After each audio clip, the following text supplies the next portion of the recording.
So I'd like to welcome everyone back and introduce our next session, which is FERPA Basics with Tiffany Robinson, the AACRAO president and registrar or vice provost and university registrar at the University of Kansas.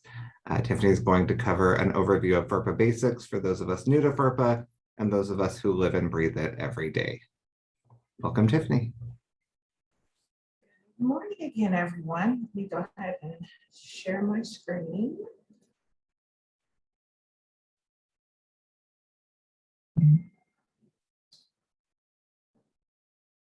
I hope you guys are seeing my FERPA Basics screen. Great.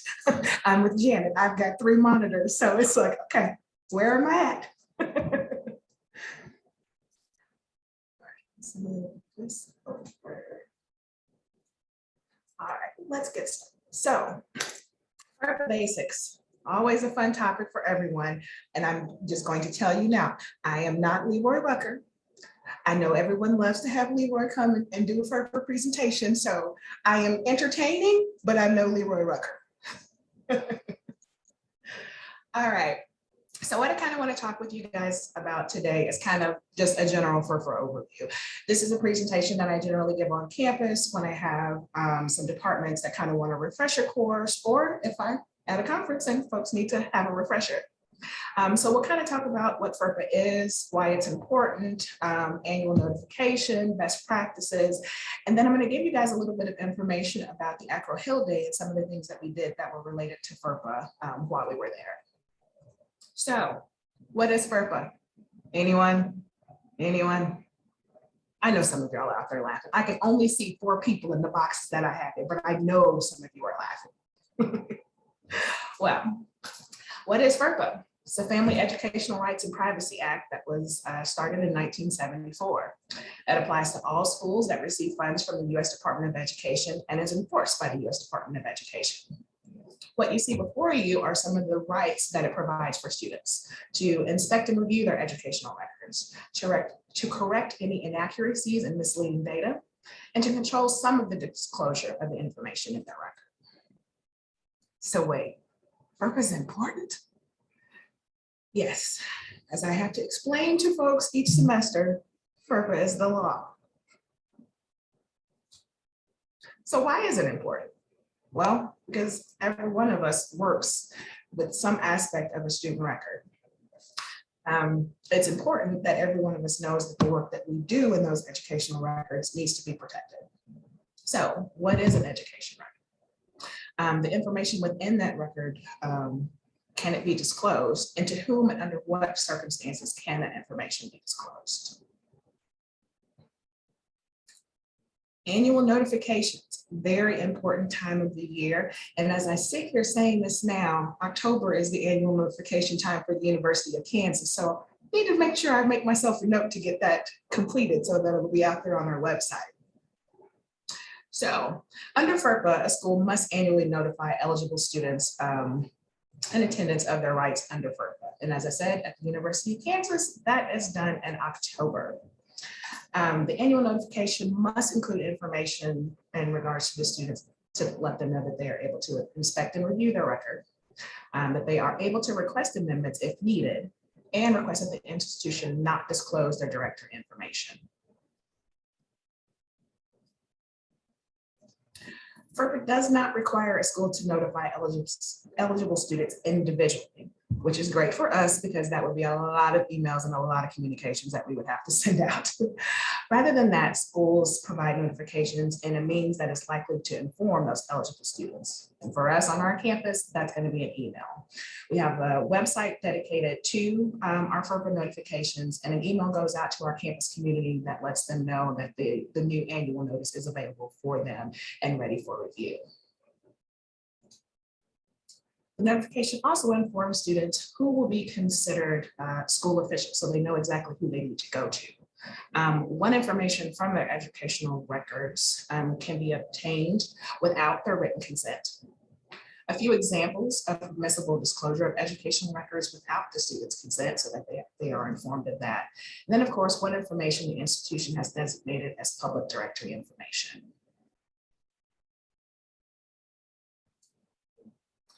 education records and what goes on in that student file. Education records are not designed, defined as records that contain information directly related to the student that are maintained by the institution or its agents acting on behalf of the institution. What you see before you is a listing of a few things that are considered to be part of the education record. So grades, exams, transcripts, all things that make perfect sense to us.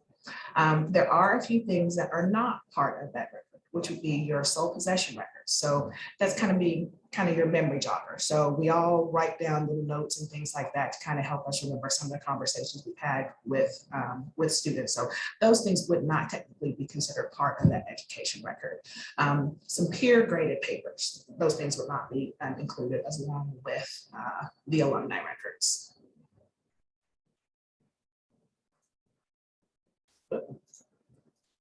Tiffany went too far. There we go.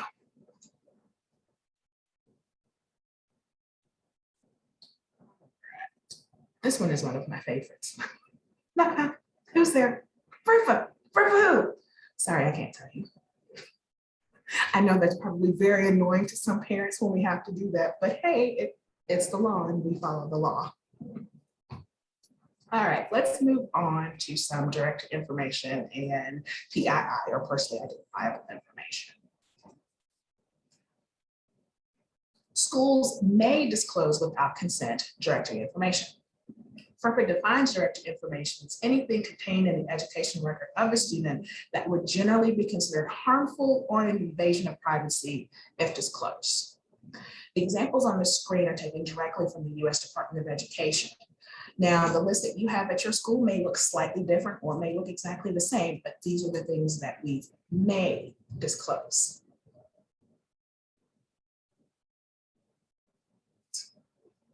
So a few examples of personally identifiable information.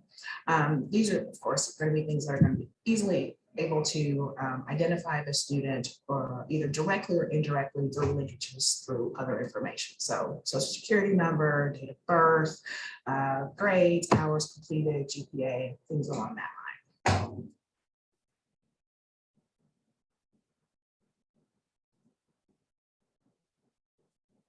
Again, gotta throw a little humor in here, folks. We deal with some angry parents at times, and I'm pretty sure you have all heard at least one time in your registrar career, but I pay the bill. What do you mean you can't tell me anything? Well, we can't legally. Just tell them it's the law. You can actually keep. Might want to keep that little that little sticker. It's the law. Sorry, I can't.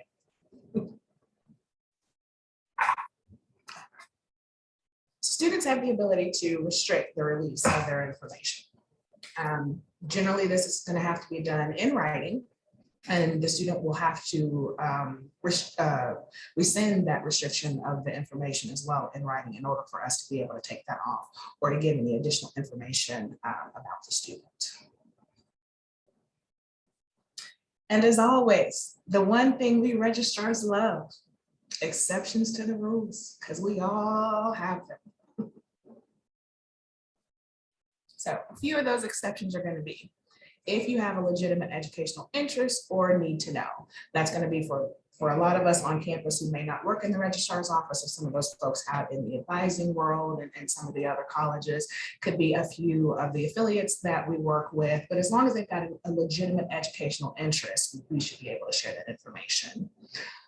Lawfully issued subpoenas, various authorized representatives from government entities, parents of dependent students, and a person for whom the student has taken appropriate steps to release that information.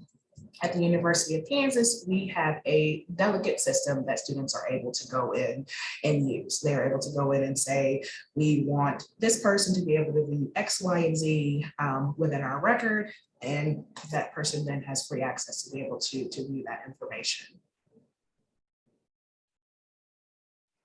School officials. I get folks that ask this question all the time when we do this presentation on campus, and they assume that the school official is someone that sits somewhere over in either the provost, president, chancellor's office, and they think to themselves, I'm not a school official, what are you you talking about? Who, me? Well, a person employed by the university in an administrative, supervisory, academic, research, or support position would be considered a school official. A person or company with whom the university has contracted, an attorney, an auditor, collection agent, third-party vendor, those can be considered school officials. A person serving on the board of regents or board of trustees, depending on what your state has, can be seen as school officials. Student employees that are employed at the university are seen as school officials. This is another one that we get questions for. Data manager. I'm not a data manager. That's an IT thing. That's what they do. Folks, we are definitely data managers. And this would be my title if I had the opportunity. Multitasking ninja. I really think that that's what we do on a daily basis, y'all. So pat yourselves on the back. We are an awesome crew. There you go, Janet. All right, so your role as a data manager, you're gonna ask yourself a couple of questions just to make sure that we're all on the same page. Do you share student information with internal or external individuals on behalf of the university? Yes. Do you manage a department system containing student information? Yes. Then you, my friend, are a data manager. And as an employee of your university, you may have access to student records. Their confidentiality, use, and release are governed by FERPA. So you have a responsibility to protect all educational records in your possession. And your job places you in a position of trust, and you are an integral part of ensuring that student information is handled properly.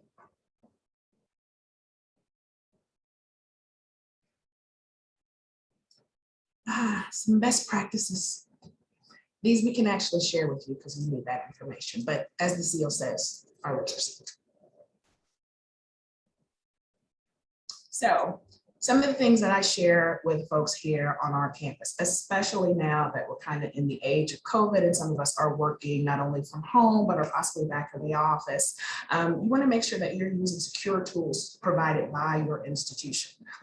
If you have a program on your institution where you're able to get a hotspot or something of that nature, I would definitely encourage you to do that. That way you've got a dedicated line that is specifically for your institution work and things of that nature. Don't send restricted information via email. That's just a standard one for all of us. Do not place identifying information together. That's a hard one for us. When we are emailing with folks across campus, it's a lot easier when you say, hey, John Smith, ID number so-and-so, and then go into whatever is the student's issue and what you need help with. Well, if that email for some reason gets to the wrong person, we can be in a little bit of trouble. And so what we tend to do here is use the student's first initial and last initial with that ID number. That way, if for some reason we fact figure the digits, the person can look and see that the initials possibly don't match and be like, hey, I don't think I've got the right person. Can you send that number to me again? So just one of the ways that we kind of get around some of those things. Do not store student education data on personal computers or flash drives. Flash drives can get lost easily. Computers can get hacked. These are things that you do not want to happen to you. Use your VPN for secure remote access when you're accessing information from your home. And access only the information needed to do your job. While at times it is always interesting, I've got folks here at the University of Kansas, we are very big with our football, with our basketball. And so sometimes folks want to know, oh, I just want to know if so-and-so is going to be eligible to play. Yeah, that's not an educational need to know. So that's going to be one of those things that you're not going to be permitted to do. All right, some final tips. Familiarize yourself with your institution's FERPA policy. In general, most of these things are going to be pretty identical. It comes from the Department of Education. We all kind of follow the same rules, but you want to make sure that there's any intricacies that are different for your particular institution, that you've got that information ready and at your fingertips, and that you're making sure to give that information to your staff and your campus community. Ask for help when you're unsure. The one thing I stress to folks when I give this presentation is when in doubt, don't give it out. If you get an icky feeling from someone and they're like, hey, I'm so-and-so's mom, I really need to know where they're at right now. If you could just give me that information, that would be a huge help, and then I'll be out of your head. Sometimes you don't want to have to be the person to tell them no. Give me a call. Give your registrar a call. Give your general counsel a call, whomever on your campus happens to work with FERPA. I got a thick skin. I've gotten used to telling folks no and giving them the reasons behind why that information cannot be given out to them. So always want to make sure that folks feel comfortable when they're saying these things, but if for some reason you don't, always direct them to your registrar's office or your general counsel, and they will definitely be there to help you. So my last point is talking a little bit about Agro Hill Day that went on September 22nd through the 24th. As I said in the opening this morning, it gives our membership the opportunity to walk the halls of Congress and speak with some of the congressional aides about things that affect our offices and our students on a daily basis. So what you see before you are some of the things that we discussed this year at Congressional Hill Day.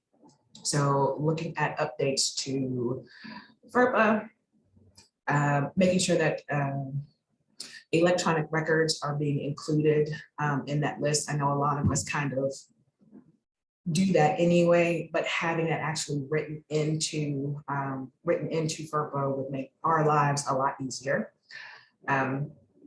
Advancing reverse transfer practices. Again, this is something that many of us are currently doing, but having it actually written into the law makes it a little bit easier for us. Also kind of takes away that opt-in portion that students are having to do right now in order for us to be able to send those transcripts back. Having this practice in place would allow us to be able to look at a student, see that they possibly qualify, and then go ahead and send that information back to the community college for them to contact the student and let them know that that credential is available.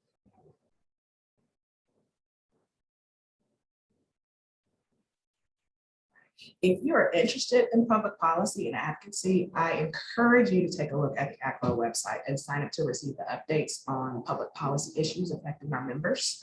There is an advocacy action center that you're also able to sign up for that will send you information that is related to either your particular area or just some things in general that our membership are top of their mind.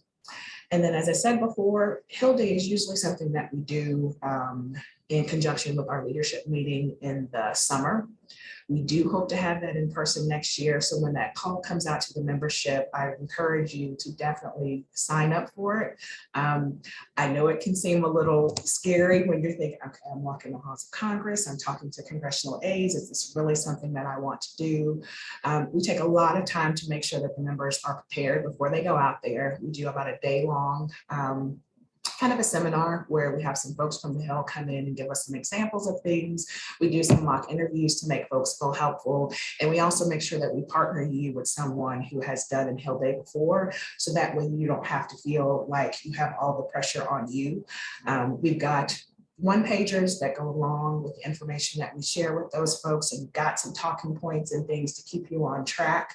And it's an excellent opportunity for folks that are out there. So if it is something that you're interested in, I would definitely encourage you to look into that and to apply. And this one just cracks me up because I don't know about y'all, but I loved He-Man when I was little. So when I saw this, I was like, this is the perfect way to end the session. So by the power of FERPA, we can discuss student records now. All right. I wanted to thank you all for having me here.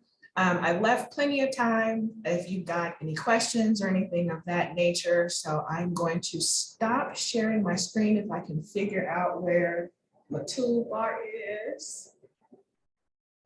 All right, so if you guys have any questions related to FERPA, related to Hill Day, or anything AACRAO related, I am here for you. Just let me know. Excellent. I did have a few questions come in during the the presentation kind of related to best practices. One of them, and I'm going to elaborate on it a little bit, just in the last, since COVID, we've been dealing a lot more with students communicating electronically, whether it's over phone or email, and how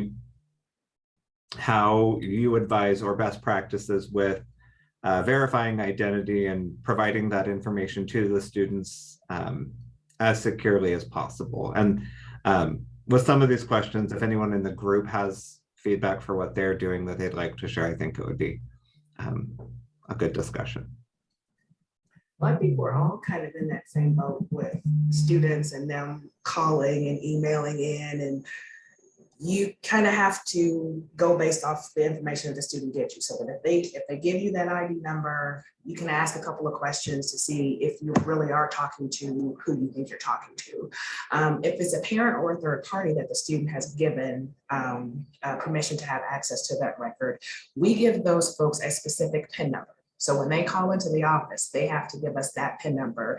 Even if we can see in the system that they are listed as a delegate, they don't give us that PIN number, we won't give any information out about that student. So yeah, that's one that my staff, because we're so used to, you know, we're in the visitor center. Students come in, we see them, they show us their ID, and that's how we're able to verify who they are. But in this age of COVID right now, we are having to go based on what the students tell us.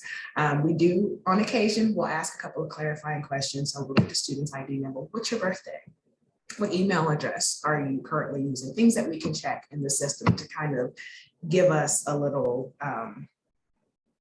security that we are actually talking to the person that we are talking to.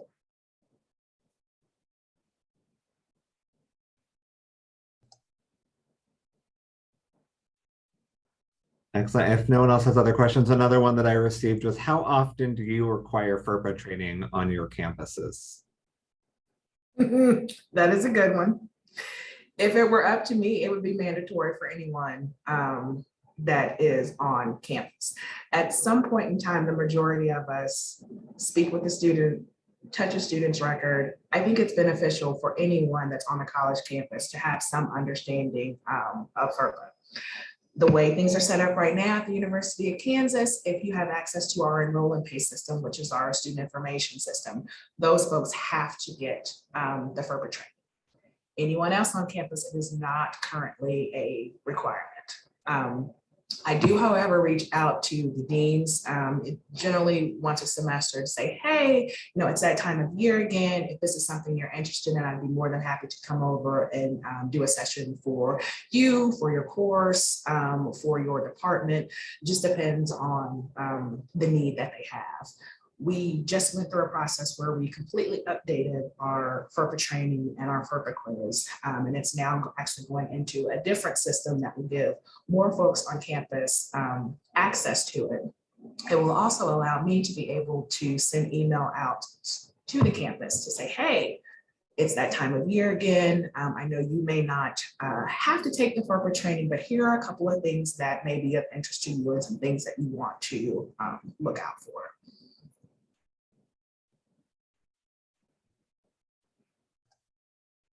Excellent. I think on our campus where I'm feeling the same way you are, I would like to require everyone, but for sure, anyone that has access to student records, for sure.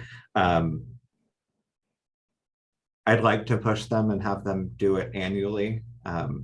Annual training is harder because there's a lot more follow-up, and depending on the size of an institution, checking that can be time consuming for sure, but I see it as very similar to the sexual harassment training and some of the other things that we have to take on an annual basis that we all have to do, and no one seemingly complains about having to do them. And so I'm trying to look at some of the universities and schools in the AAU that have adopted the, you know, everyone's going to take the FERPA training and kind of to see what path that they take to get everyone on board. So my boss is on board, and he said, you know, if you can get, you know, provosts and folks like that on board, then we can probably push this forward. So this has been something I've worked on probably for like the last 2 years of trying to get this in place. And I think now having the updated training in a completely different module than what we had before is going to make that push a little bit greater. In addition, our medical school already has their entire campus that is taking the training. It was a mandate that came down from the deans. I don't care if you don't look at student records or not, you're going to take this training. So that might be another little push I can add in to show that the medical school is already currently doing that.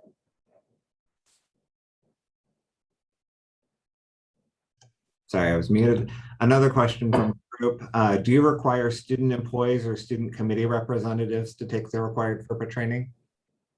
If they work here in the registrar's office, yes, they would be required to take that. Students out in the colleges, it would depend on if they have access to the student enrollment system. And I'll echo for our campus, if our student workers have access, I have them do the FERPA training, but depending on what level of permissions they're getting, sometimes that will be the FERPA training, and just sitting down to discuss with them, like, even if it's someone in your class, these are rules that we follow. It's a professional requirement, so make sure that you're following it up. So I do think that's a good idea to make sure student committee members and representatives are taking that as seriously as possible. Another question on the annual notification. What is the best practice for dissemination of the annual notification?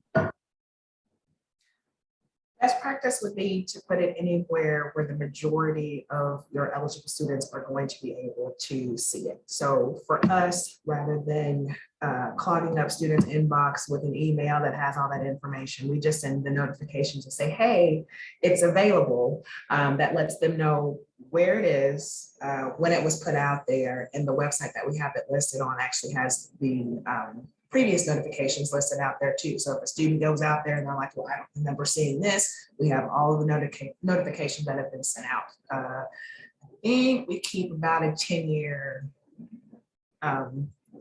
stack of those listed out there, but of course, you know, you can find one from a previous year if a student had a question about one. But for us, yes, it's the notification that goes out to the entire campus community that says, hey, this is available, and then directs them to the website.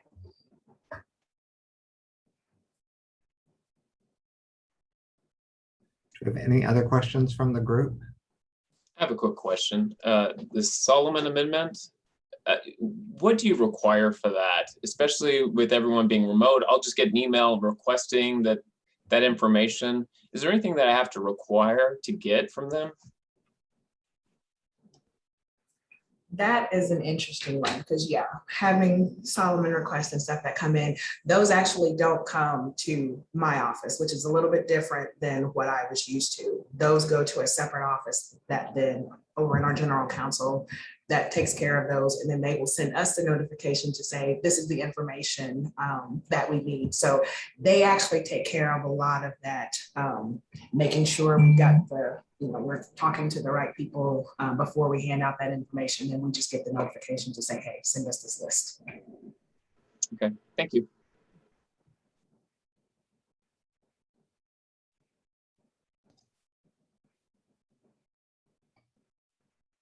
All right, it looks like questions are starting to fizzle out.